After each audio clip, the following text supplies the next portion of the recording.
Introduction. Near my summer home there is a little cove or landing by the bay, where nothing larger than a boat can ever anchor. I sit above it now, upon the steep bank, knee-deep in buttercups, and amid grass so lush and green that it seems to ripple and flow instead of waving. Below lies a tiny beach, strewn with a few bits of driftwood and some purple shells, and so sheltered by projecting walls that its wavelets plash but lightly. A little farther out, the sea breaks more roughly over submerged rocks, and the waves lift themselves, before breaking, in an indescribable way, as if each gave a glimpse through a translucent window, beyond which all ocean's depths might be clearly seen, could one but hit the proper angle of vision. On the right side of my retreat, a high wall limits the view, while close upon the left, the crumbling parapet of Fort Greene stands out into the foreground, its verdant scarp so relieved against the blue water that each inward-bound schooner seems to sail into a cave of grass. In the middle distance is a white lighthouse, and beyond lie the round tower of old Fort Louis and the soft, low walls of Connecticut. Behind me, an oriole chirrups in triumph amid the birch trees which wave around the house of the haunted window. Before me, a kingfisher pauses and waits, and a darting blackbird shows the scarlet on his wings. Sloops and schooners constantly come and go, careening in the wind, their white sails taking, if remote enough, a vague blue mantle from the delicate air. Sailboats glide in the distance, each a mere white wing of canvasor coming nearer, and glancing suddenly into the cove, are put as suddenly on the other tack, and almost in an instant seem far away. There is today such a live sparkle on the water, such a luminous freshness on the grass, that it seems, as is often the case in early June, as if all history were a dream, and the whole earth were but the creation of a summer's day. If Petrarch still knows and feels the consummate beauty of these earthly things, it may seem to him some repayment for the sorrows of a lifetime that one reader, after all this lapse of years, should choose his sonnets to match this grass, these blossoms, and the soft laps of these blue waves. Yet any longer or more continuous poem would be out of place today. I fancy that this narrow cove prescribes the proper limits of a sonnet, and when I count the lines of ripple within yonder projecting wall, there proves to be room for just 14. Nature meets our whims with such little fitnesses. The words which build these delicate structures of Petrarch's are as soft and fine and close-textured as the sands upon this tiny beach, and their monotone, if such it be, is the monotone of the neighboring ocean. Is it not possible, by bringing such a book into the open air, to separate it from the grimness of commentators and bring it back to life and light and Italy? The beautiful earth is the same as when this poetry and passion were new. There is the same sunlight, the same blue water and green grass. Yonder pleasure boat might bear, for aught we know, the friends and lovers of 5 centuries ago. Petrarch and Laura might be there, with Boccaccio and Fiammetta as comrades, and with Chaucer as their stranger guest. It bears, at any rate, if I know its voyagers, eyes as lustrous, voices as sweet.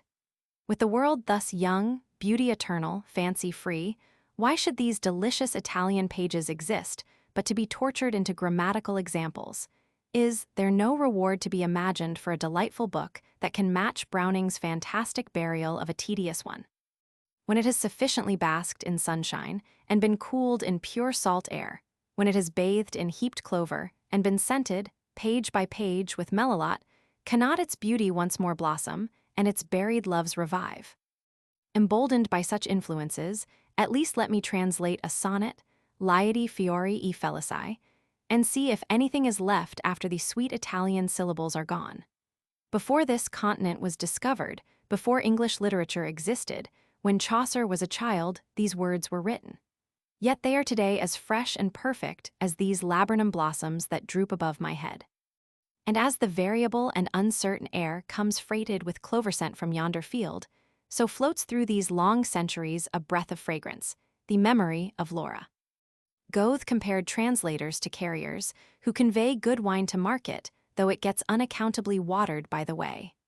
The more one praises a poem, the more absurd becomes one's position, perhaps, in trying to translate it. If it is so admirable is the natural inquiry, why not let it alone? It is a doubtful blessing to the human race that the instinct of translation still prevails, stronger than reason, and after one has once yielded to it, then each untranslated favorite is like the trees round a backwoodsman's clearing, each of which stands, a silent defiance until he has cut it down. Let us try the axe again. This is to Laura singing, Quando Amor. As I look across the bay, there is seen resting over all the hills, and even upon every distant sail, an enchanted veil of palest blue that seems woven out of the very souls of happy days, a bridal veil, with which the sunshine weds this soft landscape in summer. Such and so indescribable is the atmospheric film that hangs over these poems of Petrarch's. There is a delicate haze about the words that vanishes when you touch them and reappears as you recede. How it clings, for instance, round this sonnet or a quel quiome. Consider also the pure and reverential tenderness of one like this, qual donna attend. A companion sonnet, on the other hand, O passi sparsi, seems rather to be of the Shakespearean type. The successive phrases set sail, one by one, like a yacht squadron. Each spreads its graceful wings and glides away. It is hard to handle this white canvas without soiling. MacGregor, in the only version of this sonnet which I have seen, abandons all attempt at rhyme. But to follow the strict order of the original in this respect is a part of the pleasant problem which one cannot bear to forego. And there seems a kind of deity who presides over this union of languages, and who sometimes silently lays the words in order, after all one's poor attempts have failed. Yonder flies a kingfisher, and pauses, fluttering like a butterfly in the air, then dives toward a fish, and, failing, perches on the projecting wall. Doves from neighboring dovecots alight on the parapet of the fort, fearless of the quiet cattle who find there a breezy pasture. These doves, in taking flight, do not rise from the ground at once, but, edging themselves closer to the brink, with a caution almost ludicrous in such airy things, thrust themselves upon the breeze with a shy little hop, and at the next moment are securely on the wing. How the abundant sunlight inundates everything. The great clumps of grass and clover are embedded in it to the roots. It flows in among their stalks, like water. The lilac bushes bask in it eagerly. The topmost leaves of the birches are burnished. A vessel sails by with plash and roar, and all the white spray along her side is sparkling with sunlight. Yet there is sorrow in the world, and it reached Petrarch even before Laura died when it reached her. One exquisite sonnet, I vidi in terra, shows this to have been true. These sonnets are in Petrarch's earlier manner, but the death of Laura brought a change. Look at yonder schooner coming down the bay straight toward us. She is hauled close to the wind, her jib is white in the sunlight, her larger sails are touched with the same snowy luster, and all the swelling canvas is rounded into such lines of beauty as scarcely anything else in the world, hardly, even the perfect outlines of the human form can give. Now she comes up into the wind and goes about with a strong flapping of her sails, smiting on the ear at a half-mile's distance. Then she glides off on the other tack, showing the shadowed side of her sails until she reaches the distant zone of haze. So change the sonnets after Laura's death, growing shadowy as they recede, until the very last, gli occhi di Cachio parle, seems to merge itself in the blue distance. Yet I live, ed io pervivo. What a pause is implied before these words with which the closing sestet of this sonnet begins. The drawing of a long breathy immeasurably long, like that vast interval of heartbeats which precedes Shakespeare's, since Cleopatra died.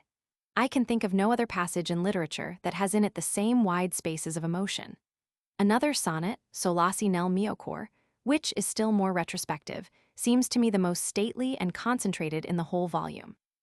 It is the sublimity of a despair not to be relieved by utterance.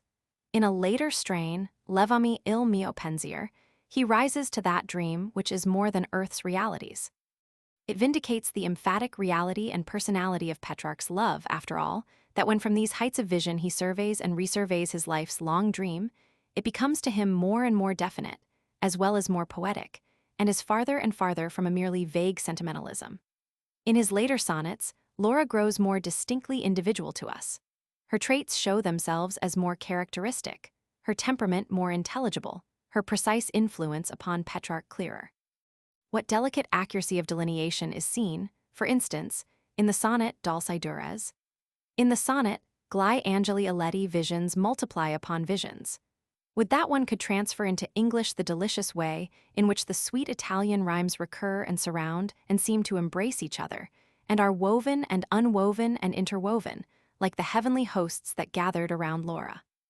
Petrarch's odes and sonnets are but parts of one symphony, leading us through a passion strengthened by years and only purified by death, until at last the graceful lay becomes an anthem and a nunc dimittis. In the closing sonnets, Petrarch withdraws from the world, and they seem like voices from a cloister, growing more and more solemn till the door is closed. This is one of the last dice me spesso.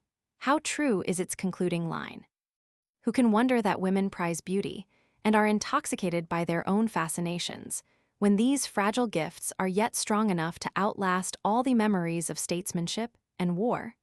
Next to the immortality of genius is that which genius may confer upon the object of its love. Laura, while she lived, was simply one of 100 or 1,000 beautiful and gracious Italian women. She had her loves and aversions, joys and griefs. She cared dutifully for her household and embroidered the veil which Petrarch loved. Her memory appeared as fleeting and unsubstantial as that of woven tissue. After 5 centuries, we find that no armor of that iron age was so enduring. The kings whom she honored, the popes whom she revered are dust, and their memory is dust, but literature is still fragrant with her name. An impression which has endured so long is ineffaceable. It is an earthly immortality. Time is the chariot of all ages to carry men away, and beauty cannot bribe this charioteer. Thus wrote Petrarch in his Latin essays, but his love had wealth that proved resistless, and for Laura the chariot stayed. Sonnets. 1. Lieti fiori e felici, e ben nate herb ci madonna, pensando, primer sol, haegas e ascolti su dolce parole, e del bel ped alcun vestigio serb scieti arbiscelli, e verdi frondi acerb amoroset e pallid viol ombros selve, ove percot il sol, ci roman 6 faco, su ragi alt e superbio suave contrada, o profume, ci bagni el suo bel viso e glai acae chiari, e prendi qualitad al vivo lume, quanto vi invidio glai ed e onesti e cari. Non fia in voiscaglio amici, per costum darder con la mia fiamma non imperi. 1. O joyous, blossoming, ever-blessed flowers, mid which my pensive queen her footsteps sets, O plain, that holds thee her words for amulets and keeps thee her footsteps in thy leafy bowers. O trees, with earliest green of springtime hours, and all spring's pale and tender violets. O grove, so dark the proud sun only lets his blithe rays gild the outskirts of thy towers. O pleasant countryside. O limpid stream, that mirror'st her sweet face, her eyes so clear, and of their living light canst catch the beam. I envy thee her presence pure and dear. There is no rock so senseless, but I deem it burns with passion that to mine is near. 2.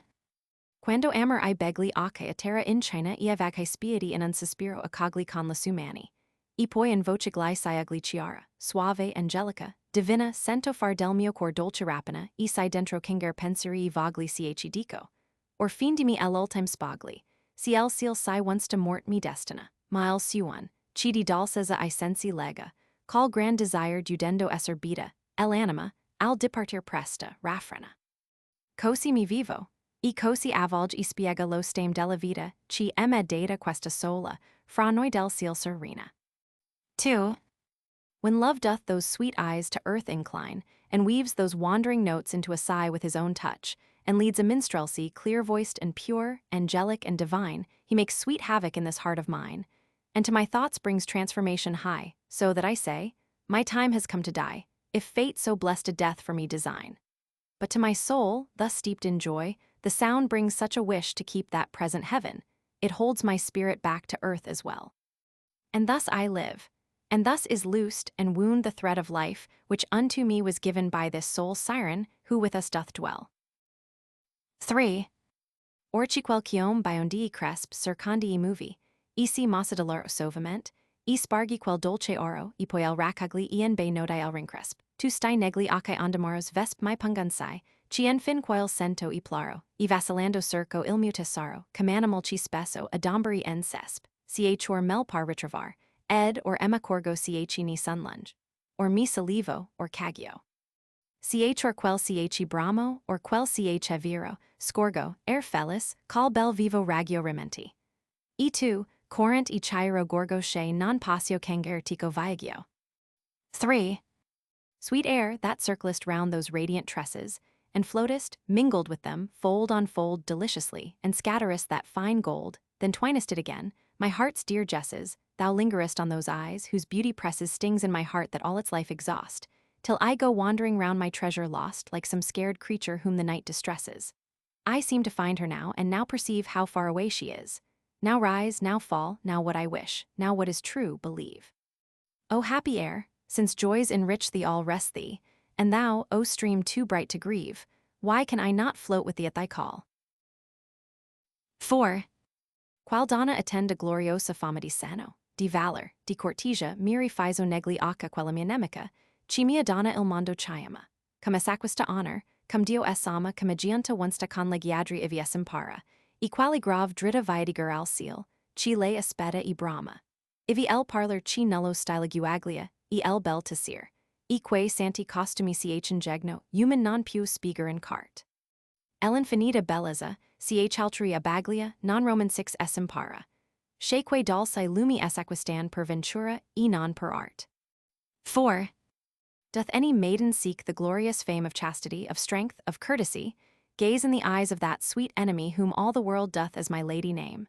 How honor grows, and pure devotion's flame, how truth is joined with graceful dignity, there thou mayst learn, and what the path may be to that high heaven which doth her spirit claim, there learn that speech, beyond all poet's skill, and sacred silence, and those holy ways unutterable, untold by human heart.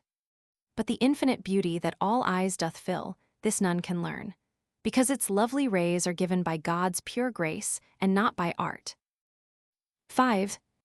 O passi sparsi, o pensier vaghai pronti, o tennis memoria, o firo ardor, o passent desire, o debil cor, o ache mia ache non gia, ma fonti o frond, honor del famos frenti o sol insegnal gemino valor o feticosa vita, o dolce error chimi fater cercando piegi monti o bel viso, avamer in simpos glai sproni e el fren, ond mi punge evolve camelu pius, e calcitrar non veil, o anime gentili ed amoros, es alcuna heil mondo. E voi nude amber e palve, de restata veterqual e grave el mio male. 5. O wandering steps, O vague and busy dreams, O changeless memory, O fierce desire, O passion strong, heart weak with its own fire, O eyes of mine, not eyes but living streams, O laurel boughs, whose lovely garland seems the sole reward that glory's deeds require, O haunted life. Delusions sweet and dire, that all my days from slothful rest redeems, O beauteous face.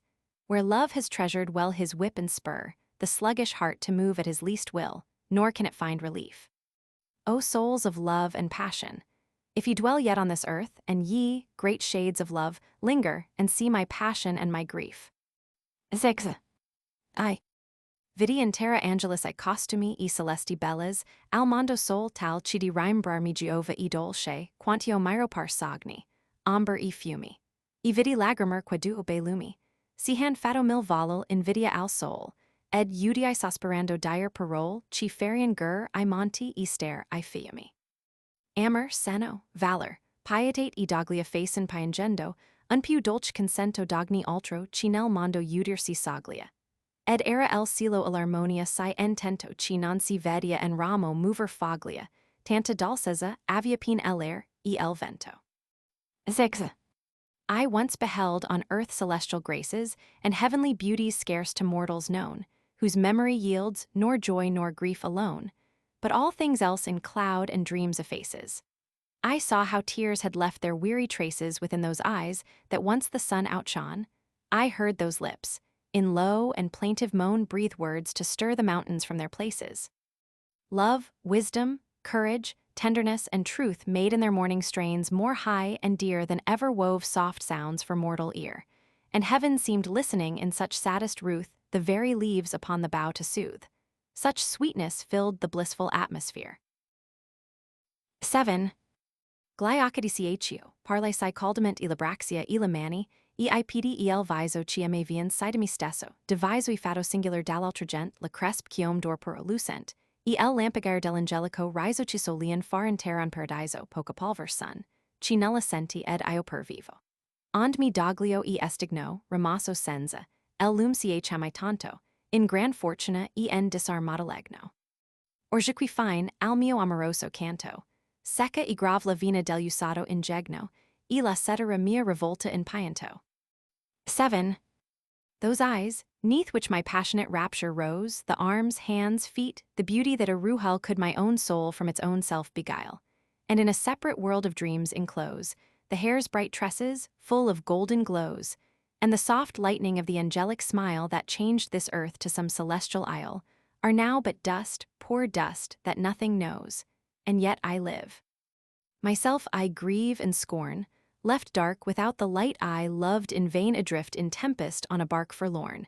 Dead is the source of all my amorous strain, dry is the channel of my thoughts outworn, and my sad harp can sound but notes of pain. 8.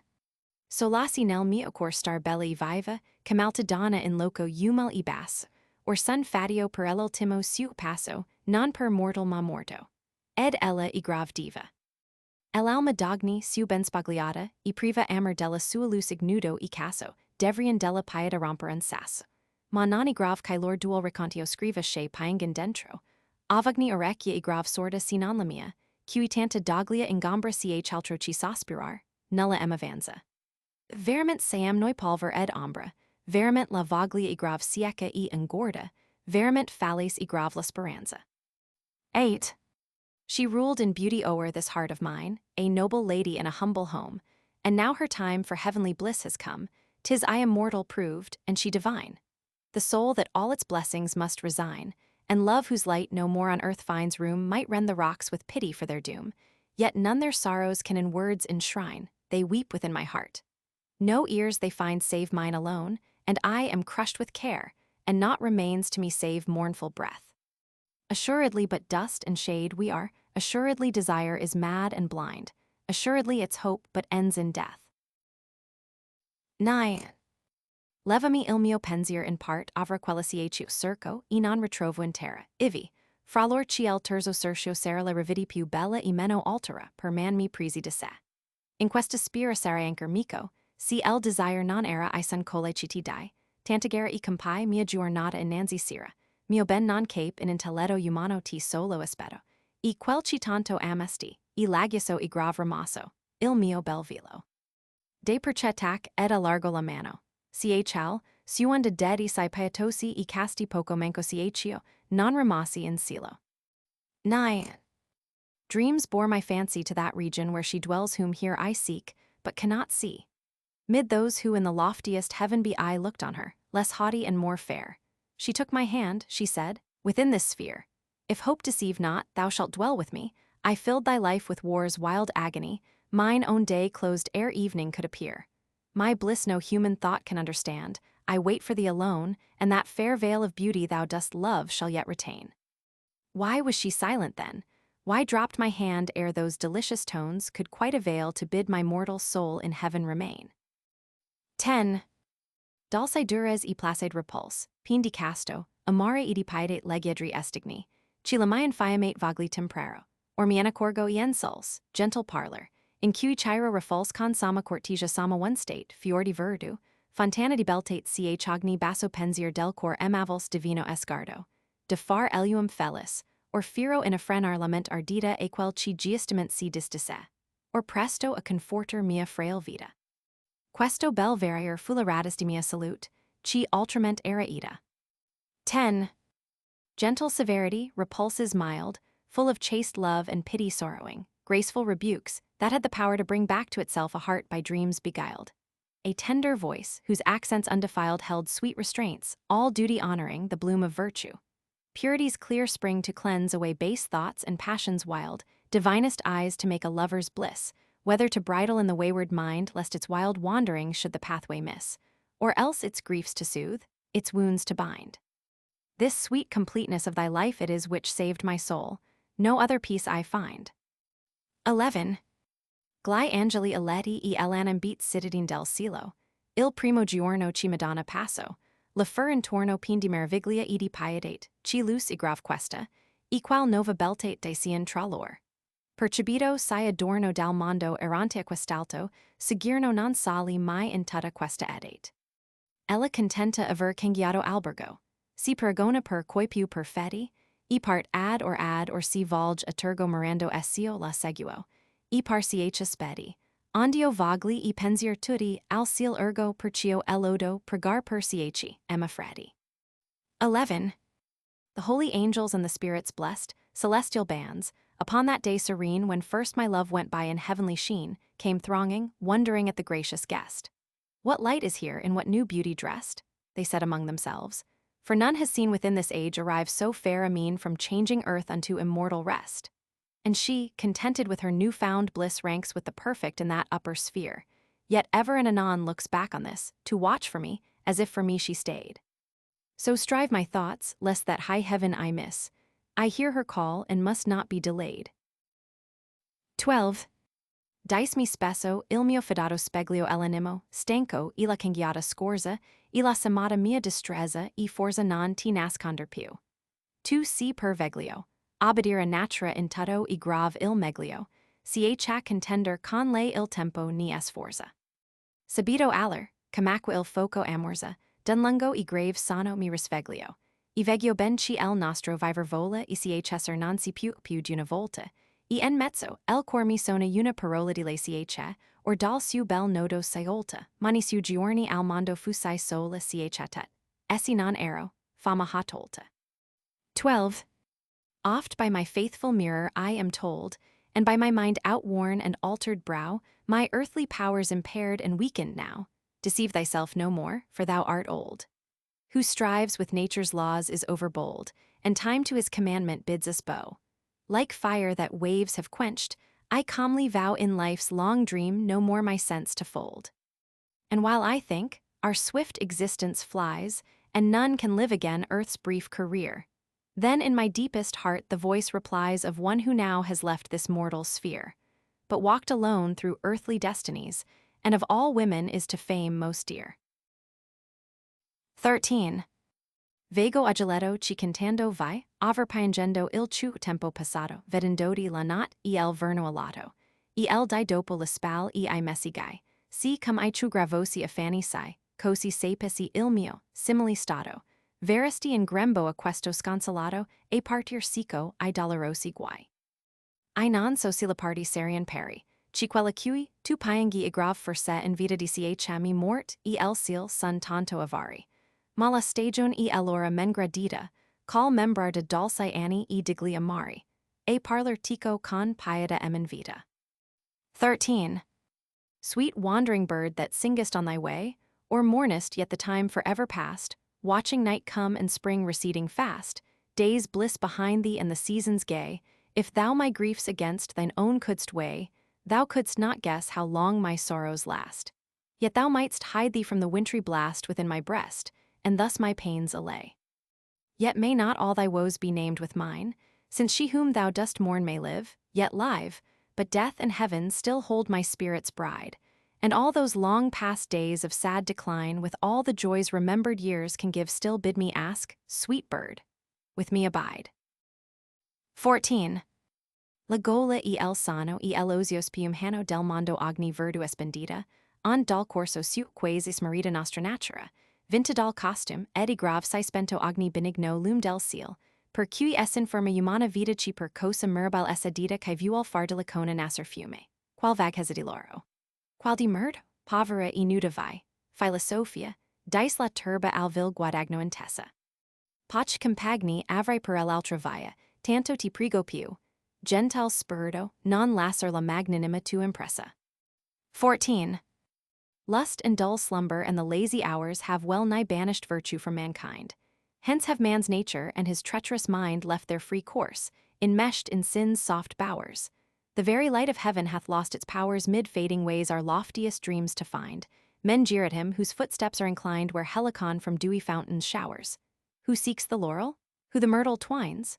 Wisdom, thou goest a beggar and unclad, so scoffs the crowd, intent on worthless gain. Few are the hearts that prize the poet's lines, yet, friend, the more I hail thy spirit glad, let not the glory of thy purpose wane. 15. Voici ascoltate in rhyme sparse, il suono di que sospiri andio nudriva il cor in sul mio primo giovanile error, quand era in part altruum de quel ci son. Del vario style, in ci opiango e ragino fra le vain sperens e el van dolor, ovja kai per prova intenda amore spero travar pieta, non ci perdona. Ma ben veggi, or, si cum al popol tutto fe vola fui gran tempo. On sovent di mi medesimo mico mi vergogno, e del mio vengar vergogna e grave el freddo, e el pentiasi, e el conoscer chiaramente ci quanto pius al mondo e grave breve sogno. 15. O ye who trace through scattered verse the sound of those long sighs, wherewith I fed my heart amid youth's errors, when in greater part that man unlike this present man was found. For the mixed strain which here I do compound of empty hopes and pains that vainly start, whatever soul hath truly felt love's smart, with pity and with pardon will abound. But now I see full well how long I earned all men's reproof, and oftentimes my soul lies crushed by its own grief. And it doth seem for such misdeed shame is the fruitage whole, and wild repentance and the knowledge learned that worldly joy is still a short, short dream.